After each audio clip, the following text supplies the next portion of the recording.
কিরে ভাই, চারিদিকে শুধু ধর্ষণ ধর্ষণ ধর্ষণ। আরে ভাই, ফেসবুকে ঢুকলেই দেখি একটা না একটা ধর্ষণের খবর, ইউটিউবে ঢুকতে পারতাছি না, সব জায়গায় শুধু ধর্ষণ ধর্ষণ ধর্ষণ। 7 বছরের মেয়ে থেকে শুরু করে মায়ের সামনে মেয়েকে, স্বামীকে বেঁধে রেখে বউকে, মাদ্রাসায় হাফেজ, এমনকি মৃত্যু আশটাকে পর্যন্ত ছাড়লি না। কেন ভাই? তোর যেহেতু এতই চুলকায়, তাইলে তুই তুই একটা বিয়ে করে নিতে পারোস।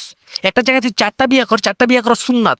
ওই যে একটা হুজুর আছে না, তার কাছে সব রকমেরই ফ্লেভার আছে, সব ফ্লেভারের সব রঙের স্ত্রী আমার কাছে আছে আলহামদুলিল্লাহ। তোর লাগলে তার মতোই বিয়ে কর, 4টা বিয়ে কর, তাও ভাই বন্ধ কর প্লিজ। আরে ভাই, তুই কি জানোস তোর যে একটা সামান্য বিচি, তোর সামান্য বিচির যে দাম, এটা মেয়েদের পুরো শরীরে নাই। তুই তুই কেন মেয়েদের পেছনে ঘুরবে? আচ্ছা দাঁড়া, আমি তোর দেখাইতেছি। এই যে দেখ, কম্পিউটার স্ক্রিনে প্রথমে ক্রোমে গেলাম, ক্রোমে গিয়ে এখানে সার্চ করব যে ছেলেদের একটা বিচির দাম কত। ঠিক আছে, সার্চ করার পর সর্বপ্রথম ওয়েবসাইটে আমরা চলে যাব। ওয়েবসাইটে চলে এসে একটু নিচের দিকে যাব।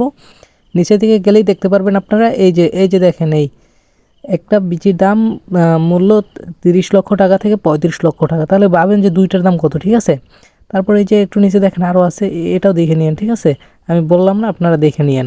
দেখছস?